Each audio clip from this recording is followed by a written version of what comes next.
I've been trying to figure out for a while what happened to Faria. There is the version on the official congressional website. It used to be called Thomas. It's called congress.gov now.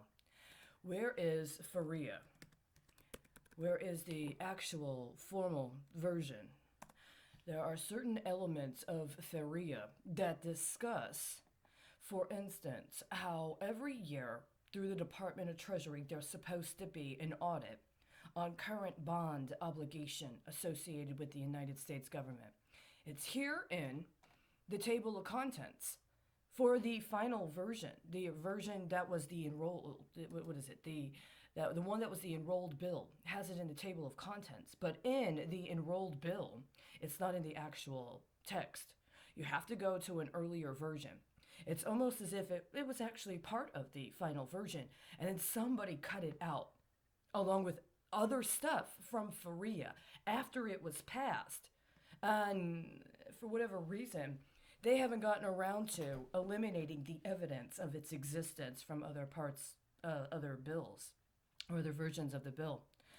There's also a situation, there's also a part in here where it talks about annual study of relationship between public debt and activities of government-sponsored enterprises. Now, I conclude that government-sponsored enterprises and special purpose vehicles get a lot more use by the federal government than is publicly known. And that government sponsored enterprises may not be in existence for very long. It's like how, for instance, if you look at the laws concerning incorporation in some states, for instance, the state in which I'm incorporated, it says if you put a LLC and you put it together and you file for incorporation and you've got your official date of incorporation, within 30 days of the date of incorporation, if it has been determined that it's not financially viable, you can cease it. You can eliminate it. Well, there's a lot of different things in the financial world that don't even happen until 31 days, 60 days, 90 days, 6 months, 2 years, 5 years. How many people just open up an LLC for 28, 29 days and then for whatever reason determine it wasn't financially viable? If you have the kind of identity where somebody's taking, for instance, your LLC or your enterprise or information connected to you, and they just create some LLC long enough to clear a transaction or two, but for whatever reason are able to either keep it off the books or apply something, I don't know, equivalent to off sheet ledger, whatever kind of thing, that technique where you have it and the information, but you keep it off the balance sheet until later so that it reflects that you have a certain kind of financial performance over a period of time you didn't actually have, right? What if you do that and in the meantime determine there wasn't a financial capability to actually sustain what you had hoped for? And so it's not worth keeping around. It's a lot easier if you set up a bunch of them and you get them to compete against each other, and then you assess somebody as being capable so they get to keep the assets that were a part of that competition, and then the rest of them are just confidentialized, non-disclose, non-compete for a couple of years unless it's in network, and you come back the next time depreciated by 20%, 40%, discounted because you're also doing some other kind of special service requirement, eligible for something else because you have a disability. Maybe there's some sort of demographic that needs to be met in another manner. Maybe you're actually exempt for tax purposes. So you just need to make sure you give enough people credit for what they consider to be the value of their donation. And then you can figure out how to what? increase the capability you have to be resilient while ever increasing amounts of other people's taxes are waived off onto you, and ever increasing amounts of what other people want to say is their money is stolen from you while you do the work, but because they won't let you instantiate as who you are, it's actually money laundering? Where are sections 1403 and section 1404 from FREA?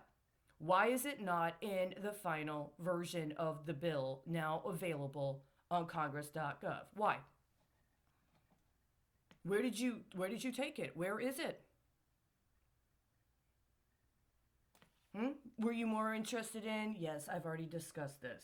See, this is very important because right now Congress allowed for the submission of a bill regarding municipal bonds.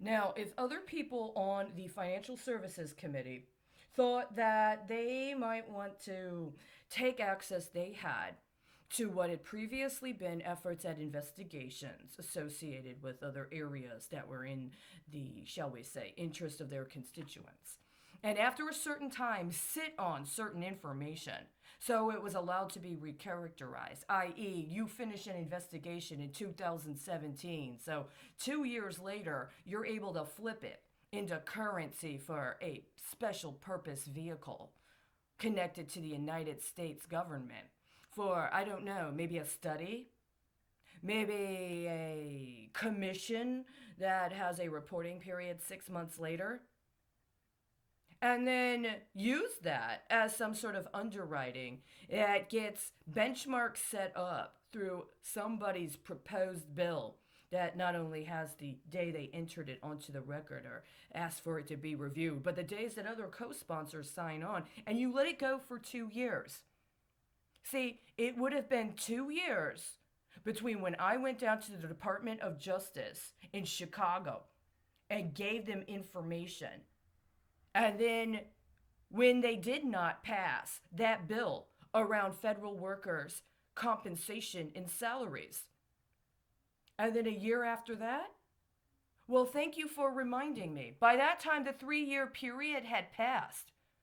See, under the old system, which is when I submitted the information, there was a 3-year period during which anybody that attempted to contract with the government had to report any outstanding allegations of or investigations into fraud.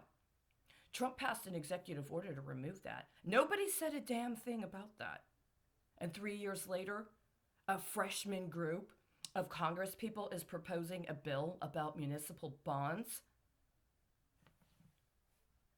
Okay. I mean, it's no big deal, right? It's no big deal. I'm just confused. Because we're in COVID-19, everything's supposed to be teared till last year, right?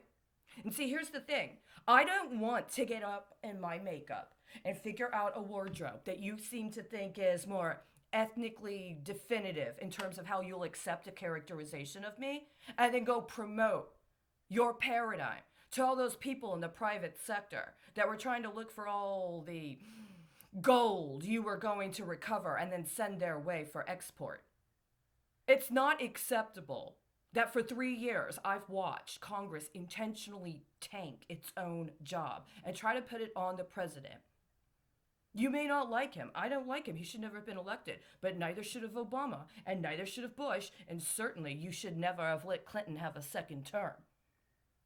But it doesn't seem like you're any more responsible with vetting who you would let put their name on your efforts last than you are actually doing what you're supposed to do. I don't like chastising people all the time, but the entirety of the country has been put in a situation where our livelihood is based upon the members of Congress meeting the most basic standards. And there's a really high burden of proof at this point in time for anybody that's been in Congress more than one presidential term, more than 2 presidencies.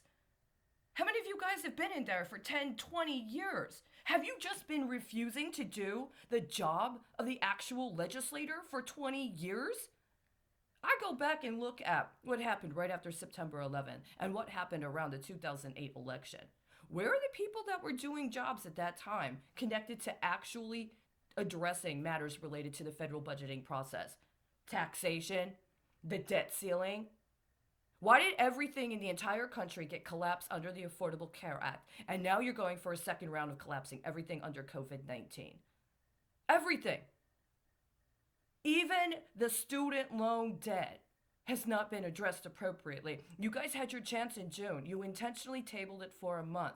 And during that month, I watched how they set up a scheme involving futures and temporary life insurance policies connected to reports of deaths and illnesses associated with college students in Singapore, which is the specific pattern that has been pending since 2015 by and through Citigroup about how it is laundering large sums of money, working it in a very, very toxic manner through Hong Kong into China for circulation so it can come out in Singapore, or whatever the equivalency is for laundering money through China to be Singapore.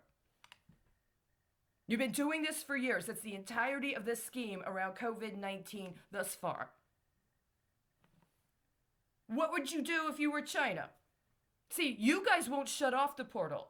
You guys activate the sickness through the portal and then expect the rest of us to play along in a dog and pony show while you fleece us and try to convince us we need you. See, I haven't taken up the option to accept any armaments because I don't believe in that.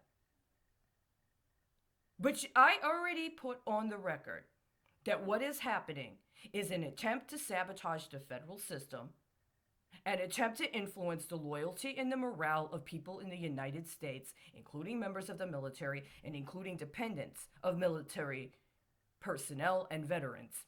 You are intentionally trying to make yourself so detestable and incompetent that for our own survival, we have no other option than to rise up and depose you. On January 16th of 2020, I submitted a petition to the Supreme Court of the United States saying that a bill that had been passed by voice without any dissent or without a roll call in the Senate was evidence of a violation of the 13th Amendment. I said that every member in the House of Representatives was a witness. You just did it again. You just did it again with younger, sexier people, didn't you? You're traitors. Now, at some point, you're going to have to get out of the way, one way or another. And I honestly don't have enough faith at this moment in the competence of the Supreme Court of the United States to be considered as an appropriate check for what you all did. You've got a case coming up, if not right now, that is supposed to be about the city of New York challenging Donald Trump, specifically. That's what you did to this entire country.